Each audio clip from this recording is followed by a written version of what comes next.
Vamos lá, gente. A segunda corrente, retornando já, tá? Bom dia, Rogério, tudo bem?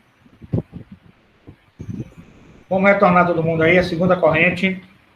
Segunda corrente é a comunicabilidade da qualificadora de paga ou promessa. Comunicabilidade da qualificadora de paga ou promessa entre o mandante e o executor. Para essa segunda tese, embora reconheçam que a normalidade das qualificadoras são circunstâncias e não elementares, ressaltam que,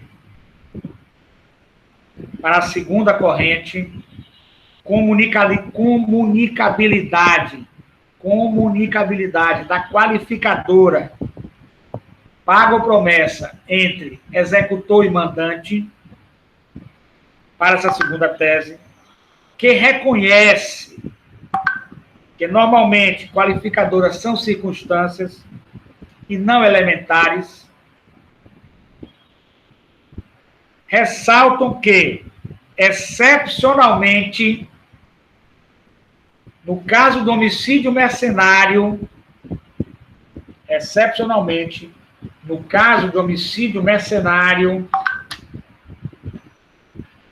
não há como deixar de reconhecer que o envolvimento do mandante no crime é requisito essencial para a sua existência, por se tratar de crime de concurso necessário. Estão entendendo? Vou repetir. A segunda tese, que é a segunda corrente, a comunicabilidade da qualificadora de paga ou promessa ao mandante, do executor e mandante, a comunicabilidade. Tem nessa segunda tese os doutrinadores que reconhecem que, em tese ou normalmente, qualificadoras são circunstâncias e não elementares do crime. Porém, ressaltam que, excepcionalmente, no caso do homicídio mercenário, não há como deixar de reconhecer que o envolvimento do mandante no crime é requisito essencial para a existência do mesmo, por se tratar de concurso de pessoas necessário. Gente, o que é que vocês acham dessa segunda corrente aí? Vamos evoluir mais um pouquinho com ela. Vamos lá? Bora, gente. Bora que tem que fechar esse assunto hoje, bora. O que é que vocês acham aí, gente? Essa segunda corrente da comunicabilidade. Tá todo mundo ouvindo, tá? Tá, né? Dormiram? Pegaram no sono? Pegaram no sono, Bárbara? O que é que vocês acham da segunda corrente? A segunda corrente ou tese, que é a comunicabilidade da qualificadora entre o mandante e o executor. Essa segunda tese reconhece o que, apesar da primeira, certo? Faça um esforçozinho, depois você dorme. Faça um esforçozinho. Apesar da primeira, ela reconhece, olha só, a segunda tese reconhece que as qualificadoras são circunstâncias e não são essenciais e não são elementares. Ela reconhece Porém, ela cria uma excepcionalidade. E qual é a excepcionalidade? O vínculo do crime de concurso de pessoas necessário. Porque para existir esse crime, olha o que ela faz, é uma tese também inteligente. Para existir esse crime de paga ou promessa de pagamento, é um concurso de pessoas necessário. É uma excepcionalidade dentro do crime de homicídio. Concordam? É uma excepcionalidade, já vimos isso.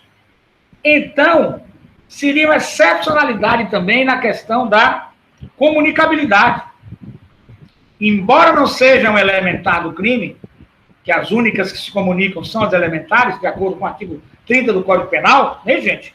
As únicas que se comunicam, né? Embora seja de caráter pessoal, é uma excepcionalidade, porque não existe crime de paga ou promessa sem o mandante. Ou existe...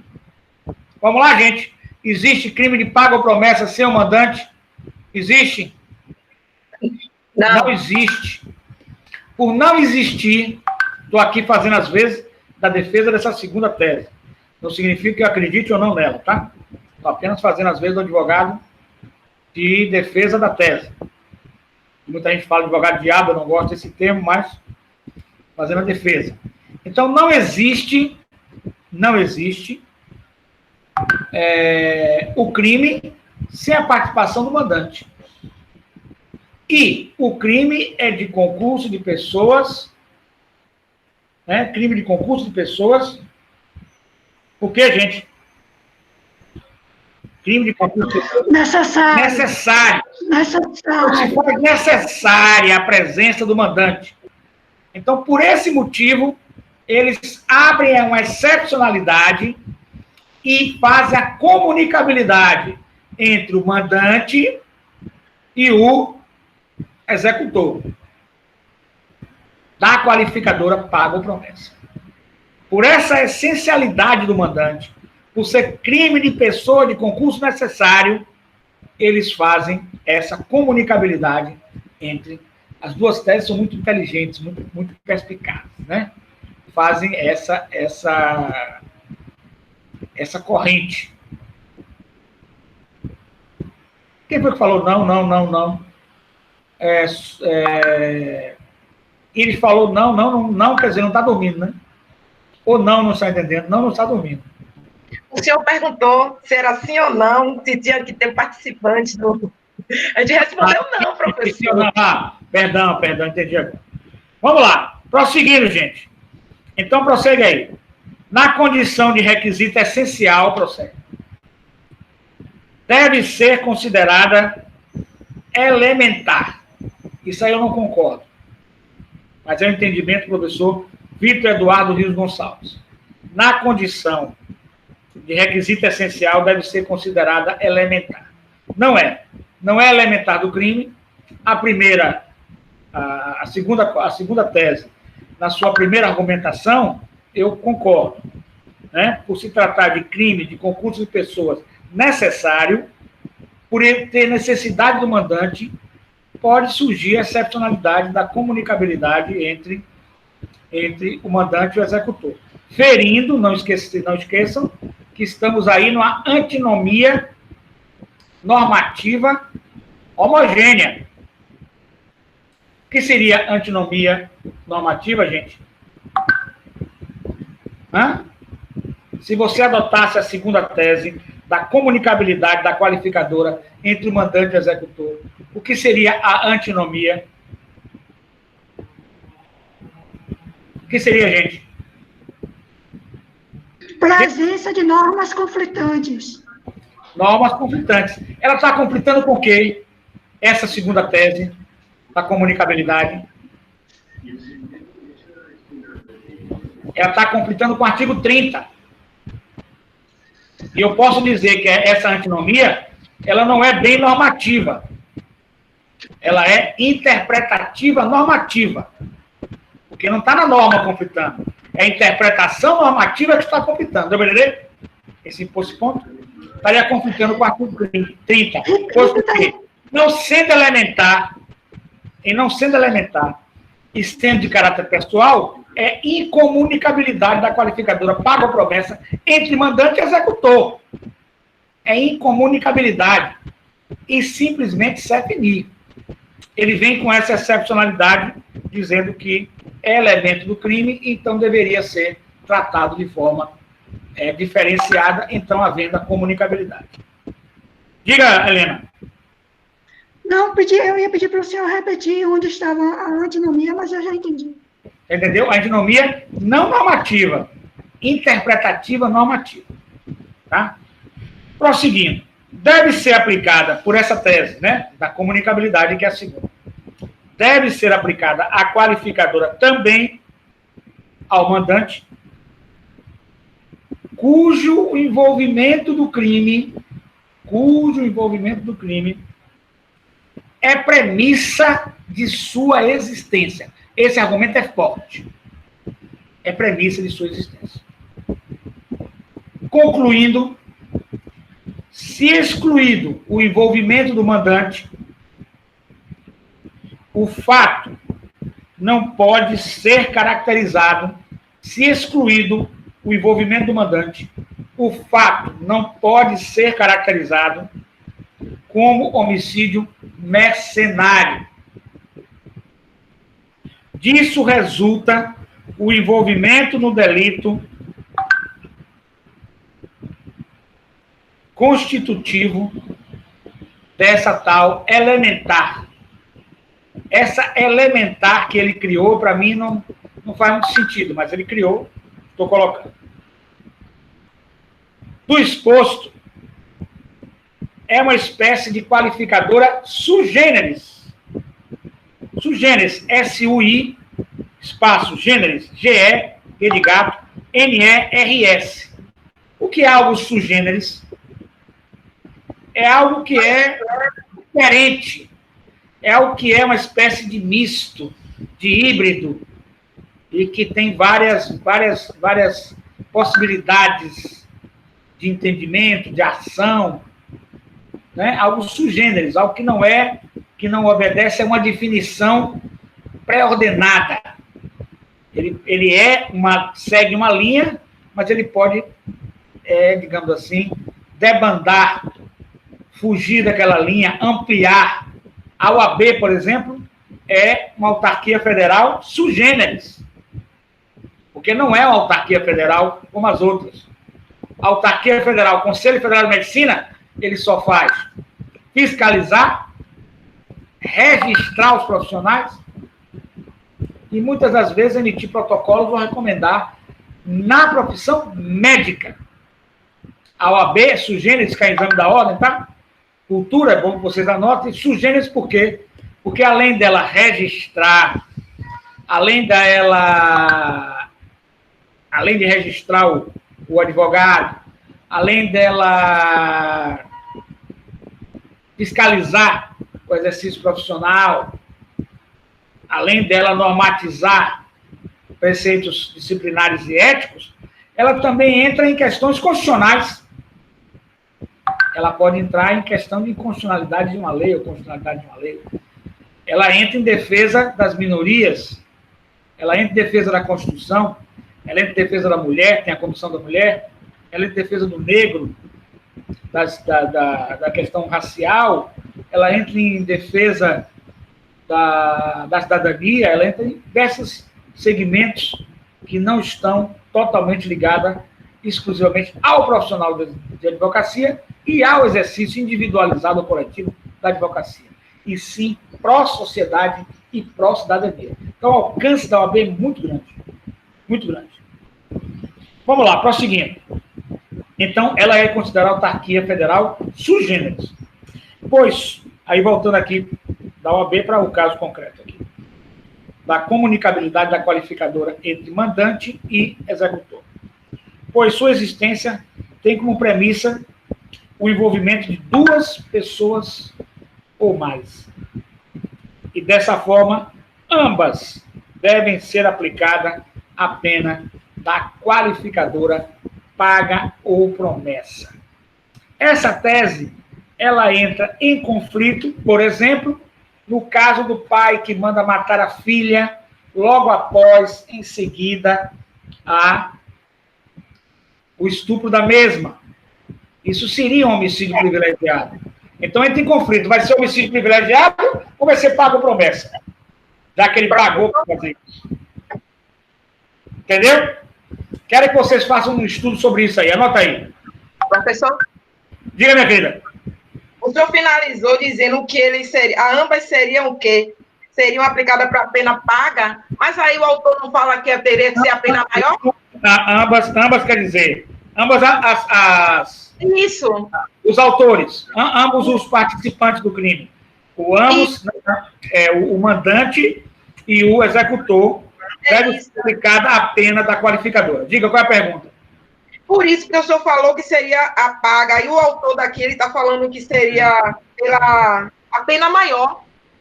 É a pena maior, é. A pena maior é a da paga promessa.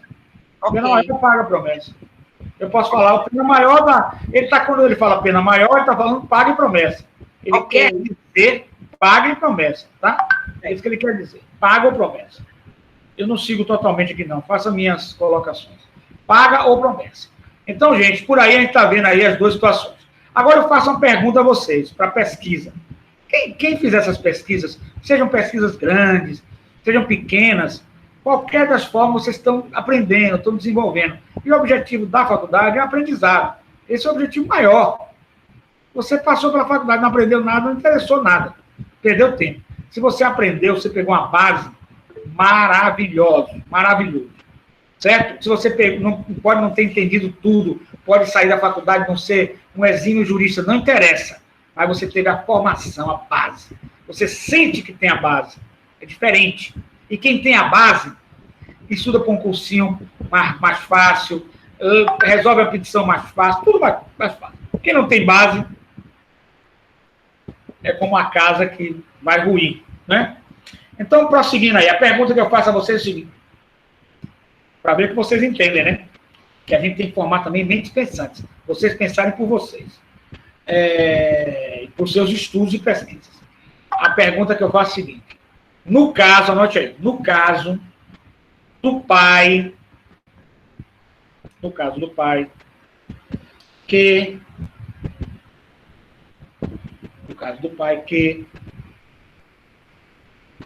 logo após o estupro da filha, de forma imediata, manda pagar para matar o estuprador da mesma. Como você enquadraria... Já tem muita coisa para pesquisar, tá, gente? Como você enquadraria o pai, mandante, e o executor? Aí você vai ver as duas correntes. A primeira, da incomunicabilidade, a segunda, da comunicabilidade. Você vai se filiar a uma das duas correntes. Penso eu, não sei se vocês estão me acompanhando no meu raciocínio, penso eu que as duas seriam incompatíveis. Ou você vai para o homicídio privilegiado, para o pai, mandante, nesse caso específico, e se você for para o pai, mandante, no caso específico, você vai para a primeira tese, incomunicabilidade da qualificadora entre executor e mandante. Se você for para a segunda, você vai para a comunicabilidade. Todos os dois estariam em paga e promessa. Mas seria correto, nesse caso? É a pergunta que eu faço para vocês. Certinho? Não dá. Tem casos que dá, mas tem casos que não dá. Para você colocar o homicídio privilegiado e a qualificadora de paga e promessa. São incompatíveis. Na minha opinião, se fosse um motivo torpe e a qualificadora de paga e promessa, poderia. Mas, nesse caso que eu falei, da homicídio privilegiado, fica incompatível. Como fazer? Aí você vai ter que optar por seguir uma das correntes e fundamentais que eu quero. Vamos lá, gente. Ainda na lógica que o mandante deve também ser condenado de forma qualificada, pois é dele a iniciativa de procurar o executor e lhe propor o crime. Sem essa proposta, sem esse mando, sem esse ânimos necandi, não haveria o homicídio. Concordam comigo? Concordam, gente? Com esse ponto? Quem quer comentar? Concordam com esse ponto? Sem o ânimos necandi, sem a vontade de matar do mandante, haveria o homicídio pago ou promessa? Haveria, gente? Não. Porque ele, mandante, ele impulsiona, ele dá causa, ele dá o dinheiro, ele dá o caminho, dá a diretriz, muitas vezes dá a determinação do modus operandi. Ele quem dá a determinação do modus, ele diz, eu quero que você mate com essa metralhadora no dia tal, quando ele passar na rua tal, que ele vai passar no carro tal. Ele fornece Então, condições. ele é um arquétipo, né? Ele é um arquiteto do pago e promessa. Concorda comigo? Concorda, gente? Eu ia falar, Bárbara, desculpa, eu falei. Fale, Eu Bárbara. estou dizendo que ele fornece condições. Fornece condições, impulsiona, Isso. arquiteta, muitas das vezes. Né? Então, aí eu estou fazendo, às vezes, a defesa da tese da comunicabilidade, tá? Estou defendendo como advogado. Então, nesse momento, nós temos o quê? Nós temos que essa paga ou essa promessa é para ser comunicada à qualificadora, ao mandante e ao executor. Helena Caioanete, restabeleça aí, Helena. Podem ser apontados como defensores dessa tese Júlio Fabrini Mirabete, Damásio de Jesus, Euclides Custódio da Oliveira. E a orientação do Supremo Tribunal Federal é a seguinte: a comissão do fato, mediante paga, e eu acrescento promessa de pagamento, porque qualifica o homicídio e, portanto, constitui essencialha do tipo qualificado, não atinge exclusivamente o ascipciente, mas também os solvens e qualquer outros coautores do delito. Assim já decidiram, não faz muito, ambas as turmas do Tribunal Supremo Tribunal Federal, segunda turma e a primeira turma. A primeira turma, a relatora Borja, e a segunda turma, né? A primeira turma, o Sepúlveda pertence. Isso, dá informações precisas. Então, ele faz parte da essencialidade da circunstância qualificadora. Ele é essencial à circunstância. Se ele é essencial à circunstância, como ele pode ficar fora da circunstância? Como ele pode ficar fora da circunstância? É a pergunta que eu faço. Nesse sentido, também, homicídio mercenário, a qualificadora da paga ou promessa de recompensa é elementar do tipo qualificado e se estende ao mandante e ao executor do crime. Aí já é a sexta turma, nós fizemos que a quinta turma do STF está favorável à primeira corrente, né, da leitura. Nesse caso aqui, nós temos a sexta turma, HC 78643 do Paraná, ministro Jorge Fernandes. Por fim, ainda que se adote a segunda corrente, seja a qual a qualificadora se estende ao mandante, poderá acontecer de, na votação em plenário, aí vamos para o júri, né? Os jurados reconhecerem que ele agiu por motivo de relevante valor social ou moral, privilégio. É o que eu tinha perguntado a vocês antes aí, ó, tá vendo? Eu raciocínio na frente. No júri, os jurados reconhecem que ele agiu. O HC, vamos lá. Primeiro HC, 69, 940, da segunda turma.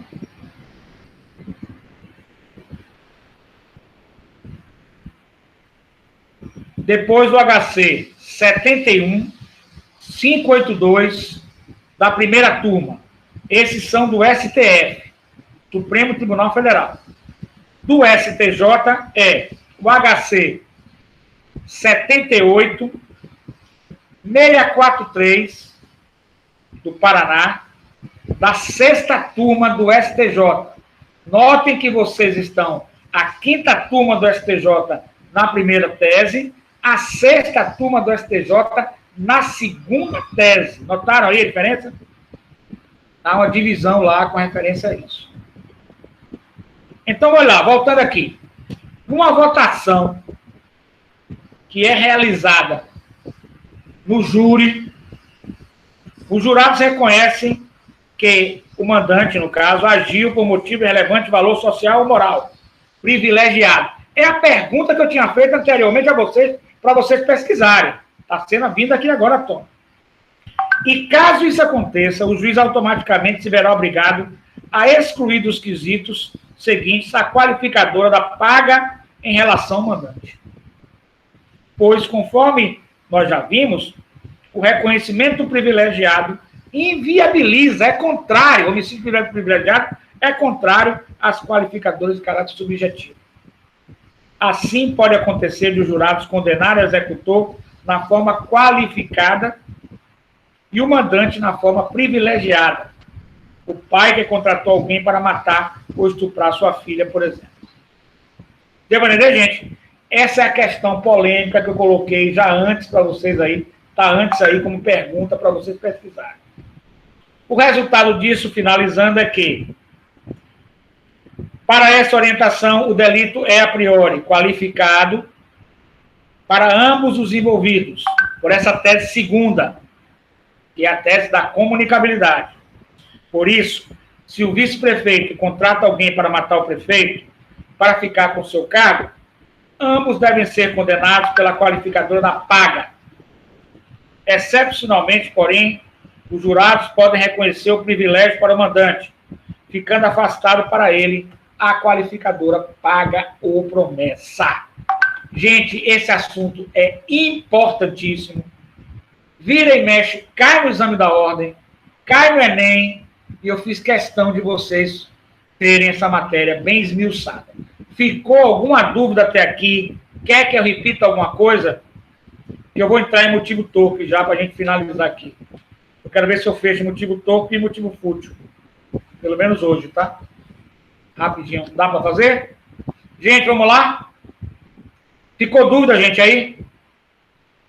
Tem dúvida? Tem dúvida, não? Motivo torpe. É a motivação vil, repugnante, imoral. Motivo torpe é a motivação vil, repugnante, imoral. Preconceito. Constitui homicídio qualificado pelo motivo torpe aquele praticado em razão de preconceito de raça, cor, religião, etnia ou origem, ainda por ser a vítima homossexual ou apreciadora deste ou daquele movimento artístico, musical, intelectual, ideológico, religioso, qualquer que seja, só porque a pessoa é diferente de você, você quer matá-la, isso é de onda, absurdo, né? Temos que qualificar isso de forma absurda. E aproveitando aqui também essa matéria já que nós estamos aqui, nós tivemos ontem nos Estados Unidos, né? No estado, na cidade de Nimesópolis, né? Nimesópolis, e está tendo uma grande movimentação nos Estados Unidos. O presidente de extrema-direita, que diz que vai dar bala nas pessoas enquanto ele não se conscientizar e não acalmar a população. Eu acho que ele vai mais incendiar esse movimento, em que um policial está dentro do nosso assunto, homicídio. A gente é bom estudar casos concretos, que a gente vê realmente o que está acontecendo. E aí, para reflexão de vocês é que são os jogadores, vocês é que são os juristas, vocês é que vão pensar. O cara fica 5 minutos, a cena mostra, cara pede que não está respirando mais, em cima do pescoço do rapaz negro, que o racismo, eu não sei onde é pior, eu fico em dúvida, o racismo estrutural americano, ele é grave, só o processo educacional liberta as pessoas dessas atitudes fascistas, racistas, ignorantes, que é uma postura ignorante, né? Afinal de contas, além de ser uma postura de pessoas que não têm espiritualidade, que todos vamos morrer, todos somos iguais perante a Deus, tem um lado espiritual. Tem um lado da ignorância, porque quem lhe ajuda não é seus iguais. Quando você estiver precisando, quem lhe ajuda pode ser um desigual.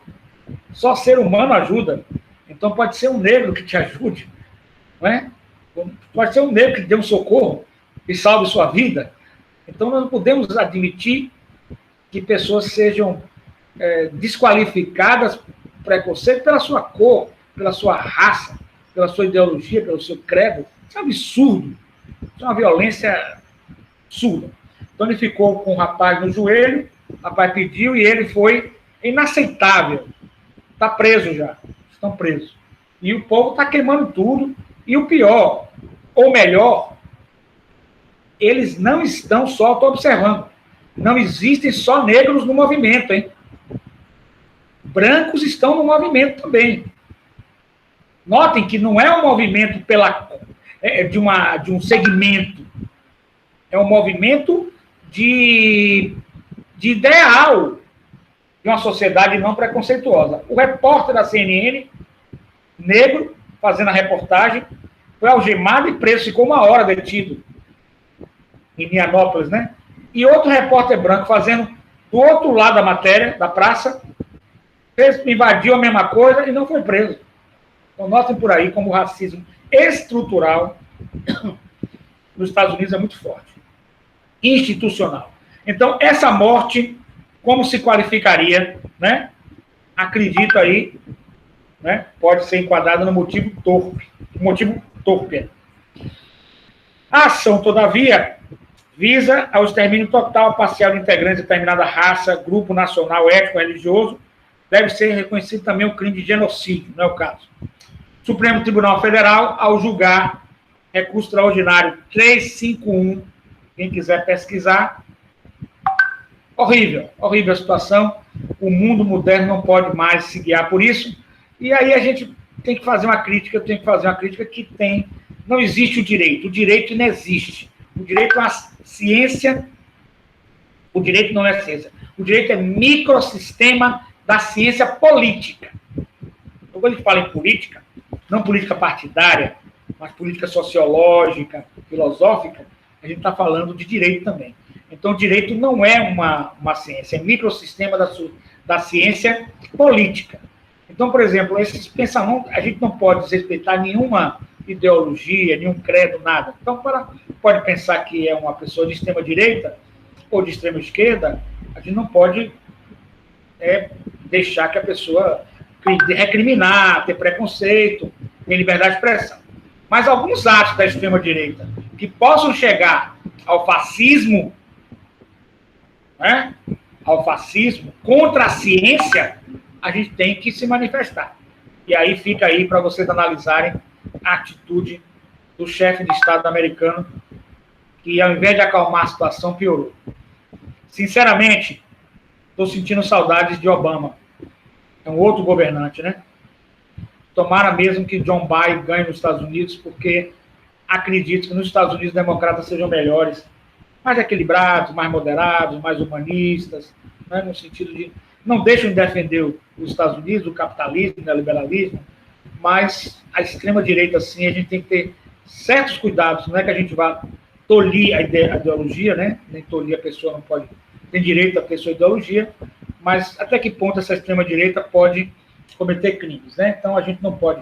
O momento desse é do presidente sair em cadeia nacional, de forma séria, respeitosa com esse acontecimento, punitiva para com seus agressores, pedindo à população calma, e não sair tuitando com negócio de tiro, e quem invadir loja tem tiro. Tem tiro coisa nenhuma, o povo está com medo disso, nada.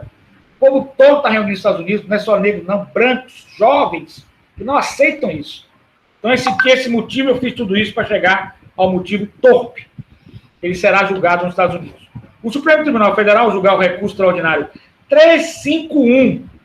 351-487 de Roraima, fixou o entendimento de que a realização de mais de uma das condutas previstas na Lei 288956, em uma de suas alíneas ou em várias delas, constitui crime único de genocídio.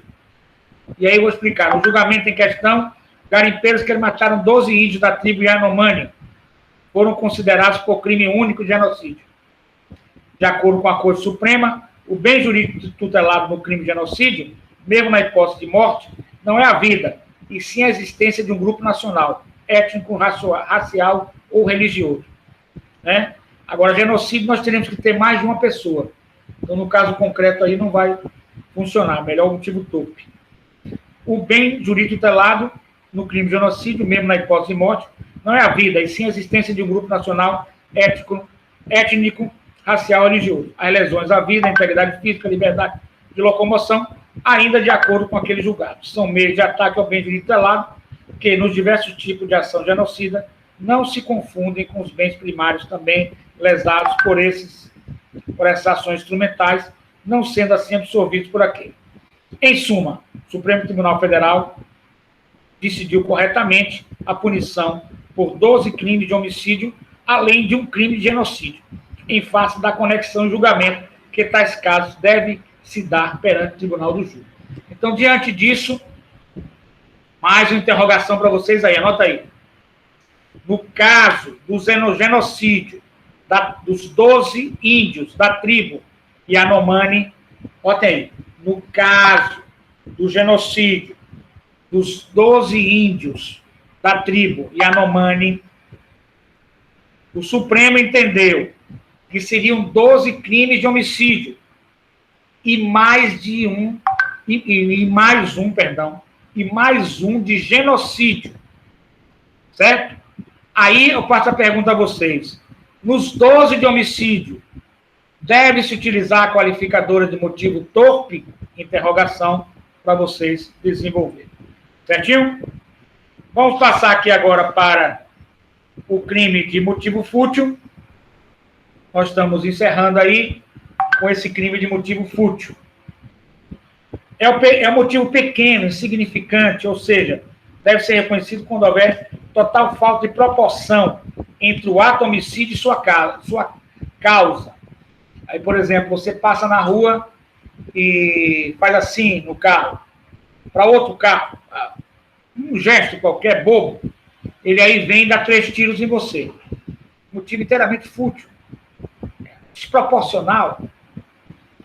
Já se reconhecer essa qualificadora quando o pai matou o filho porque esse chorava, quando o motorista matou o fiscal de trânsito em razão da multa aplicada, quando o patrão matou o empregado por erro na prestação de serviço, ou ainda em homicídio contra o dono de bar, que se recusou a servir mais de uma dose de bebida, ou porque ouviu comentário jocoso em relação ao seu time de futebol. Tudo isso são motivos fúteis, né? A ausência de prova contra motivo fútil. Para que seja reconhecida a qualificadora em estudo, é mister que haja prova de um motivo fútil qualquer. A ausência de prova, quando a esse respeito, não autoriza a presunção de que tenha havido motivação pequena. O acusado que diz ter matado sem motivo algum, quando a gente confessa que cometeu o crime, mas alega que o fez absolutamente sem motivo qualquer, a conclusão inevitável é que ele matou pelo simples prazer de tirar a vida alheia. E, nesse caso, a qualificadora será reconhecida e é de motivo torpe e não de motivo fútil. Observe, quando você matou sem nenhum motivo, será motivo torpe e não de motivo fútil. Vamos dar um exemplo disso aí? Aquele atirador da moto, se lembram? De Goiás. Tem até um nome que deu a ele a imprensa, qual foi? A gente chegou a estudar isso, eu fiz um júri em outra faculdade sobre ele. foi o atirador Maníaco da Moto, de Goiânia, um cara alto, bonito, todo. E parava assim no ponto, via uma garota lá qualquer, pô, matava. Não conhecia ela não fez nada contra ele, não teve discussão, não teve nada. Isso aqui, o acusado que diz ter matado sem motivo algum, ele é torpe e não é fútil. É bom a gente entender. Vamos ao grande problema aí, dois problemas, do ciúme e da concomitância entre crime de motivo fútil e torpe. O ciúme. A doutrina é unânime em asseverar que o ciúme não pode ser interpretado como motivo pequeno, pois, para quem sente, trata-se de sentimento forte. A regra vale para o ciúme entre marido e mulher, namorados e filhos, em relação aos pais e vice-versa. É preciso, contudo, que essa regra não seja interpretada de forma absoluta, pois existem situações práticas em que o agente mata a namorada apenas porque ela olhou para o lado, não sendo viável excluir-se do plano da qualificadora em tal hipótese, em que é evidente a desproporção entre o ato e o ciúme dela gerado. Queria que vocês comentassem a questão do ciúme, gente. Até, por exemplo, que o ciúme, quando ele ocorre, por exemplo, no caso de violência doméstica, por ciúme, ele já tem outro enquadramento, que é o feminicídio. No caso de violência doméstica, pode ser enquadrado na Lei Maria da Penha, certo? E, então, esse motivo fútil, ele fica de lado. Só que tem que ser analisado caso a caso. Caso a caso. Porque você não pode simplesmente dizer ciúme não é motivo fútil. Não existe isso. Tem ciúmes e ciúmes. Não é verdade? Quem quer pronunciar rapidinho aí? Está fechando aqui o programa. Quem quer? Sei que vocês hoje estão cansados. O senhor já falou na aula passada. Os feriados. Cansados, às vezes, não fazer nada, né? Tinha essa história no passado. Cansado de não fazer nada. Mas diga aí, cansado de fazer muita coisa. Enfim, não podemos julgar. Mas diga aí, gente.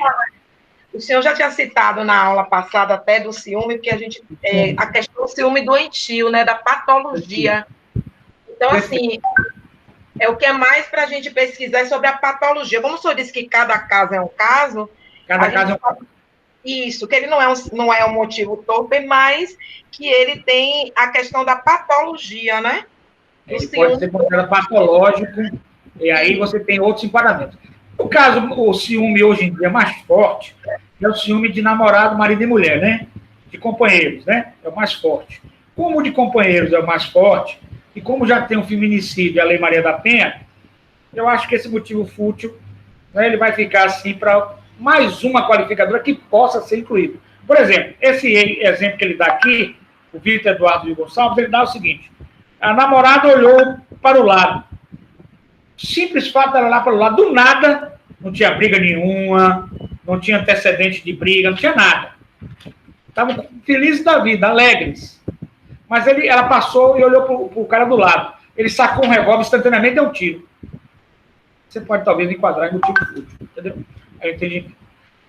Vamos fechar aqui agora com a concomitância de fútil e torpe. Sim, nem sempre é uma psicopatologia, nem sempre... Ciúme é uma situação muito diversa, né? Não, nem sempre é uma psicopatologia. Por aqui, por exemplo, um motivo fútil. Ela olhou para o lado, não tinha briga, não tinha nada, estava feliz. Só porque ela olhou para o lado e deu um tiro. Né? Tivemos um caso agora, não sei se vocês viram, o delegado Barbudo, lá de São Paulo, e a mulher viu um negócio dele no celular, e aí houve um tiroteio, né? E eles dois, ele era atirador profissional, delegado, e ela também era ligada à polícia, não sei o que, não entendi. E ela também atirou nele, ele atirou nela, foi uma confusão danada. Sei que ela morreu e ele está no hospital, né? É o que nós estamos vendo aí. Mas se trata de um crime envolvendo ciúme, vai ter que analisar. Em tese,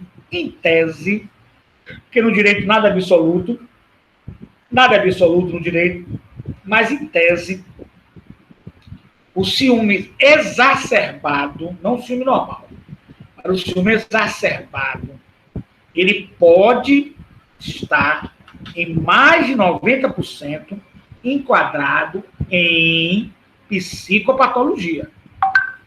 É um distúrbio mental, seja uma simples neurose, a uma psicose, uma psicopatia, a essa insegurança doentia, porque todos nós temos insegurança, né? Todos nós somos inseguros. Nós nos preocupamos psicologicamente, eu me preocupo com algumas coisas que possam acontecer no futuro, isso é insegurança, né? Natural. Mas quando ele se torna doentio a ponto de agressão e a ponto de morte, principalmente morte, porque todo mundo na sociedade sabe que matar alguém é algo gravíssimo. E mesmo assim a pessoa incide nisso. Eu entendo que grande parte, eu posso até me arvorar a dizer, sem nenhum dado assim estatístico, empiricamente, 90%. Vocês podem até estudar esse percentual aí, pesquisar, mas eu acredito que grande parte é psicopatológico. Tem alguma coisa que não está batendo bem na questão mental da pessoa. Vamos lá. O motivo de homicídio pode ser concomitante fútil? Professor, não justifica, lógico, mas a pessoa ciumenta, ela sofre muito também. Então, não justifica, né? Mas é um sofrimento muito grande para aquele que tem o sentimento do ciúme no peito, né? Professor. É psicológico. O que eu quero dizer é que toda vez que você vê um ciúme exacerbado, é doença. Pode caminhar para alguma coisa doentia. É doentio. Não é que vai ser sempre, mas pode caminhar. Seja uma neurose muito grave, seja um transtorno de humor, seja um transtorno psicótico, seja um transtorno psicopatológico, seja uma esquizofrenia, seja uma psicopatia, pode ser um psicopata, certo? Algum tipo de sofrimento mental a pessoa está tendo. Doença da alma. Não é normal. O ser humano normal, em suas faculdades mentais, assim, em tese, não mataria uma pessoa, sua companheira, matar mesmo, não fala em matar, não fala nem em agressão, fala de matar. Matar, tirar a vida em tese, evidentemente, por um ciúme. Então ele já tem esse negócio meio, a cabeça dele está muito boa. Mas para mim a agressão física, nesse caso do ciúme, é um matar paliativo, é um matar o dia a dia, não mata o corpo, mas vai lhe matando a alma. É uma tortura, né? Digamos, é uma tortura psicológica que dói também, física e psicológica, não tem dúvida nenhuma. Eu falo matar, ou ceifar a vida, é o extremo, e você pode já caminhar para ele ter uma psicopatologia. E aí a gente entra na questão da inimputabilidade, da semi-imputabilidade ou da imputabilidade do agente. Né? Eu acredito, por exemplo, aquela menina, aquela moça, Elisa, eu gosto dos casos concretos, onde a gente aprende.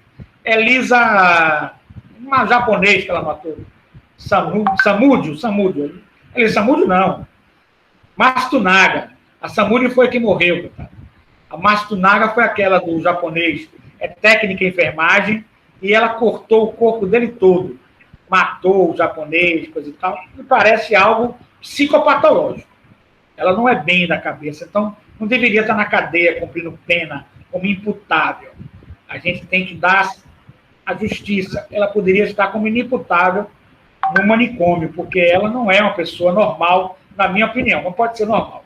Pessoa que mata, depois corta pedacinho, é meio, né?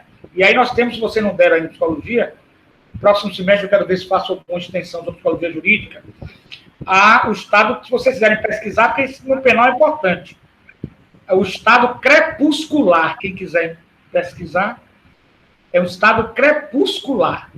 Ele envolve a psiquiatria, a psicologia jurídica. O que é o estado crepuscular? O estado crepuscular é o estreitamento da consciência. A consciência nossa é ampla aqui, eu tenho consciência de tudo, eu tenho racionalidade, eu sei que não posso matar, eu sei que não posso agredir, mas quando você estreita a consciência no estado crepuscular, que ele pode durar de minutos a meses, e você pode esquecer o que você fez naquele tempo. É uma psicopatologia, é caso de inimputabilidade, estado crepuscular. Eu, assim, de longe, eu não gosto de ser leviano, já que nós estamos nesse assunto de motivo fútil, e eu entendo que, no caso dela, pode ser enquadrada a qualificadora de motivo fútil, né? No caso dela, dessa Lisa, pode ser, estou apenas fazendo aventando uma ideia, como pode ser também um estado crepuscular e ela ser considerada inimputável. Infelizmente, o judiciário tem muita ainda falta de conhecimento na psicologia jurídica e na psiquiatria jurídica, principalmente criminal. Mas é preciso que vocês pesquisem aí estado crepuscular, na internet tem tudo. E vocês vão ver que dia, minutos até meses, e a pessoa nem se lembra do que fez. Nem se lembra. Alguns pontos não se lembra. É estreitamento da consciência, a perda da sua consciência, do seu discernimento dos atos que você pratica na vida real. Certinho, gente?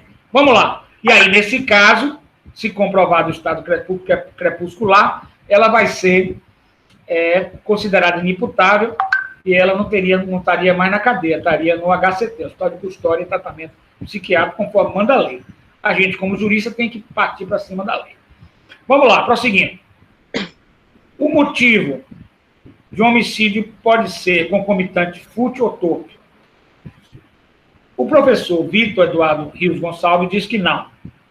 Com efeito, embora seja compreensível certa dificuldade em estabelecer qual delas deve ser reconhecida no caso concreto, uma vez que o motivo pequeno certamente aguarda algo de moral torpe, é efetivamente necessário que se escolha apenas uma das figuras, ou seja, a que melhor se enquadra no caso concreto.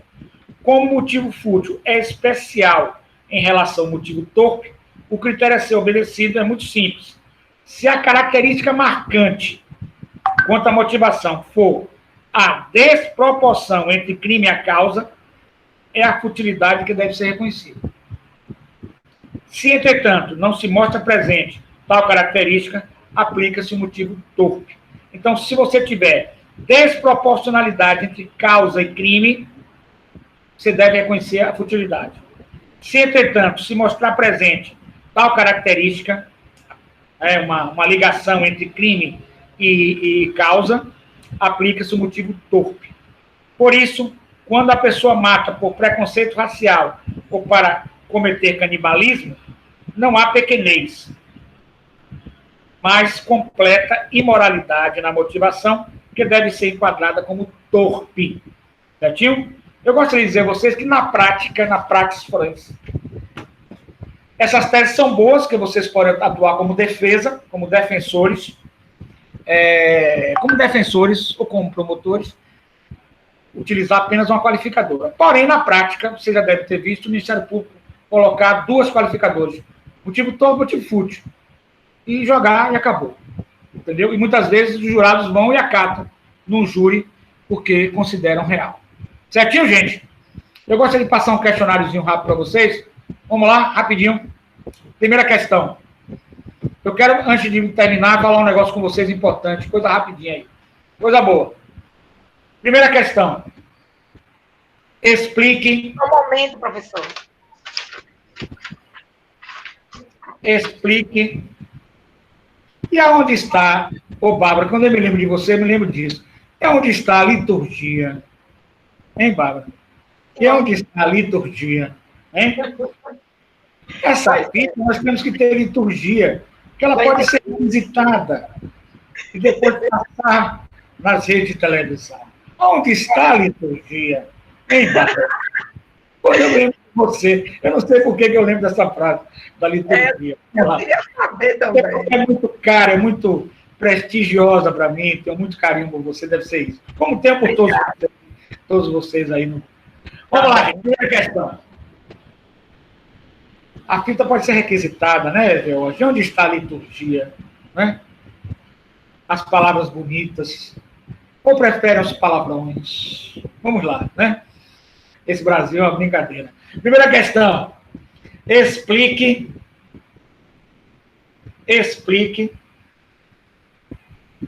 a tese da incomunicabilidade da qualificadora paga ou promessa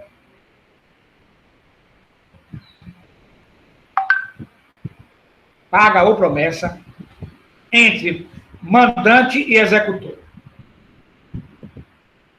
Segundo, defina elementos do crime para a qualificadora paga ou promessa. Terceiro, defina caráter pessoal para a qualificadora paga ou promessa. Quarto. Só um momento, professor. Quarto.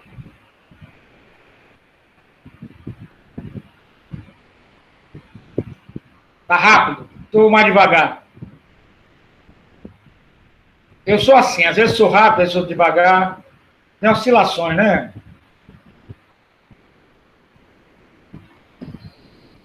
Já copiaram a terceira? Já. Então, ótimo. Vocês estão danados.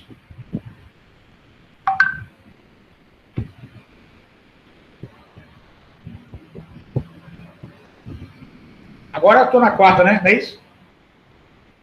Sim, só vai falar a quarta agora. Quarta. Explique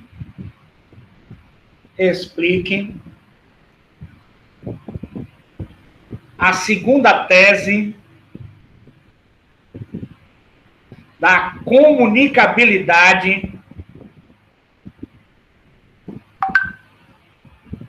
nos crimes de paga ou promessa.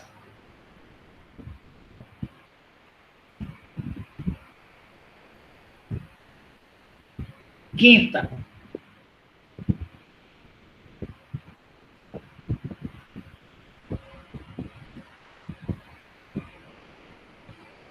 Pode existir homicídio privilegiado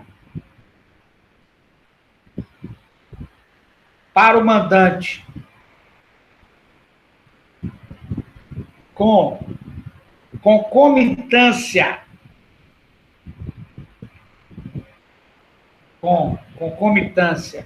na qualificadora paga ou promessa, que é a quinta, né?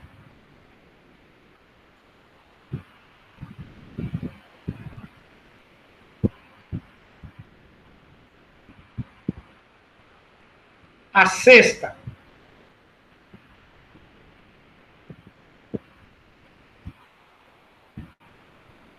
Na segunda tese de comunicabilidade da qualificadora paga ou promessa, como os doutrinadores explicam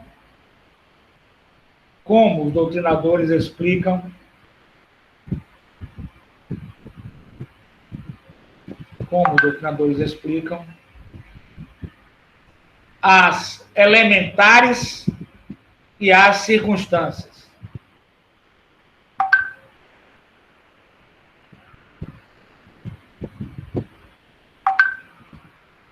Sétima.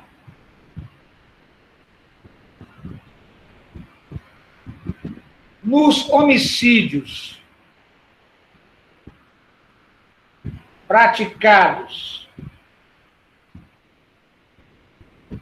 pelo maníaco da moto de Goiânia, qual qualificadora prevalecerá? Só observação. No homicídio praticado pelo maníaco da moto de Goiânia, ele parava, não conhecia ninguém, a pessoa não fez nada com ele, não teve discussão, não teve nada. Olhava para uma menina lá, no inconsciente dele, na mente dele doentia, e dava três tiros e ia embora. Então, crime que você não conhece, não tem motivação, não tem nada. Isso que eu quero que vocês falem. De maneira... Você pode repetir o final aí? Qual qualificadora? Que ele será enquadrado. O maníaco da moto vai ser enquadrado em qual qualificadora? O maníaco da moto de Goiânia, né? De Goiânia.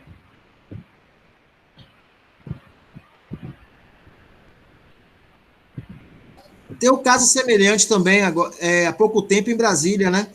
Em Brasília e Goiânia também, né? Foi preso também, um caso semelhante. Até pegava funcionárias que vinham de Goiânia para Brasília, que trabalhavam no Planalto. Porra. Ele se revoltou com o Planalto, hein? Depois vocês passam a terceira questão para a Suzy aí, viu, gente? Vamos lá, 8ª agora, né, gente? 8ª? Isso. 8ª. Na questão de motivo fútil, discorra sobre o ciúme.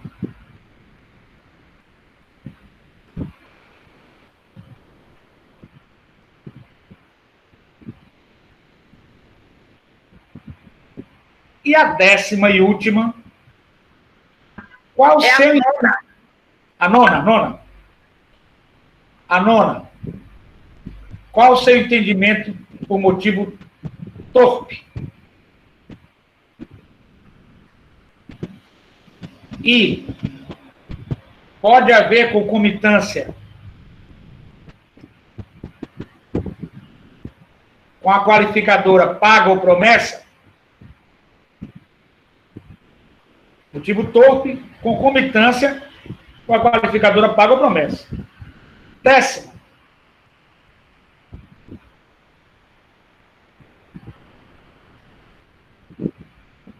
Como você entende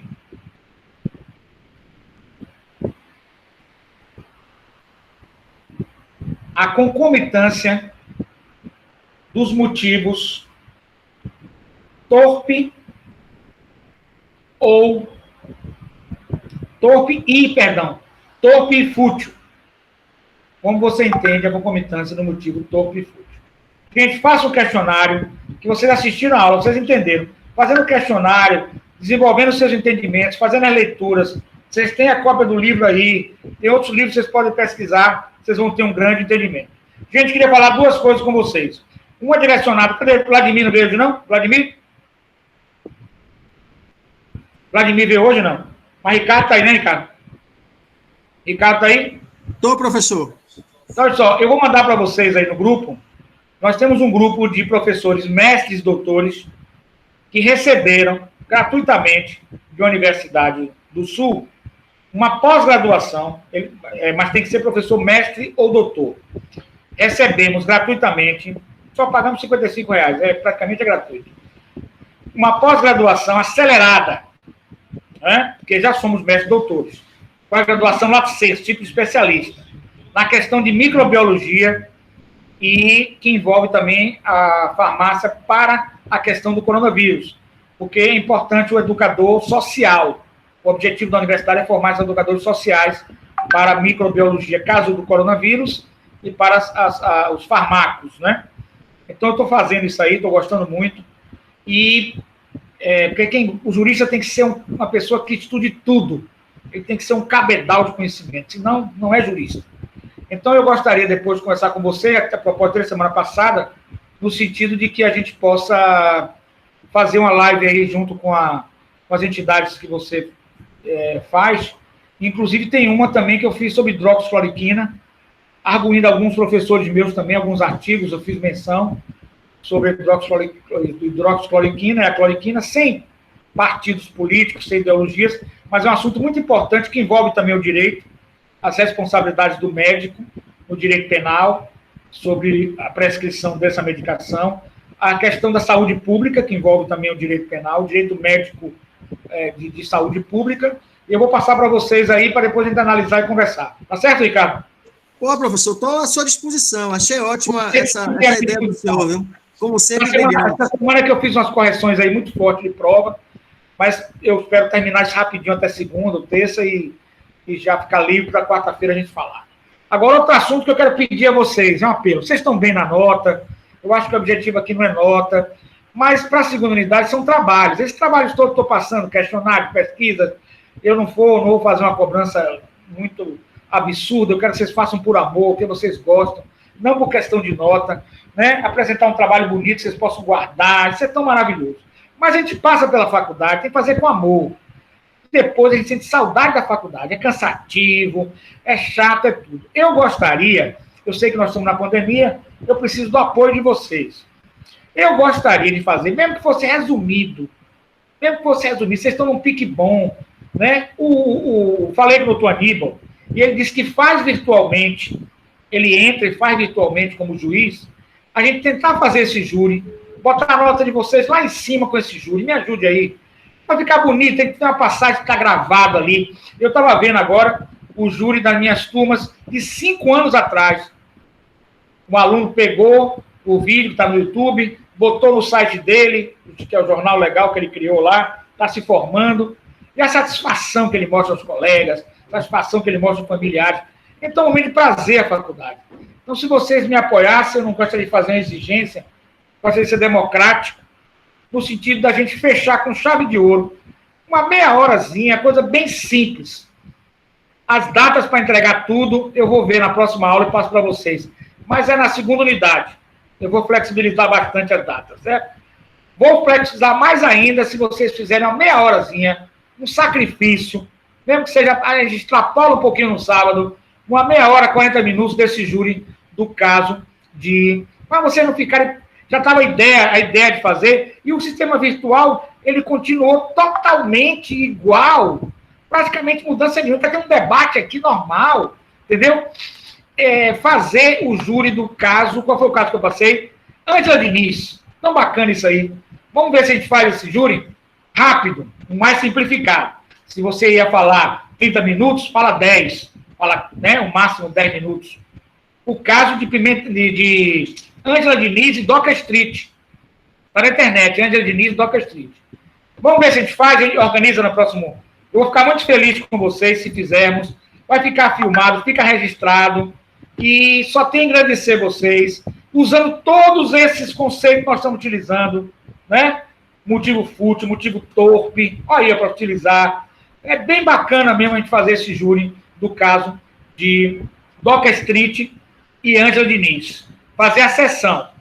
Como nós estamos assim à distância e estamos em fase praticamente de treino à distância, porque eu acho que a distância veio para ficar, viu? Diga-se de passagem, o mundo mudou com a pandemia e vai mudar forçosamente, mas eu acho que a gente pode fazer, em vez de fazer aquele júri que a gente fazia, dava meia hora para cada parte, dá 10 minutos, 15 minutos para cada parte, resumido.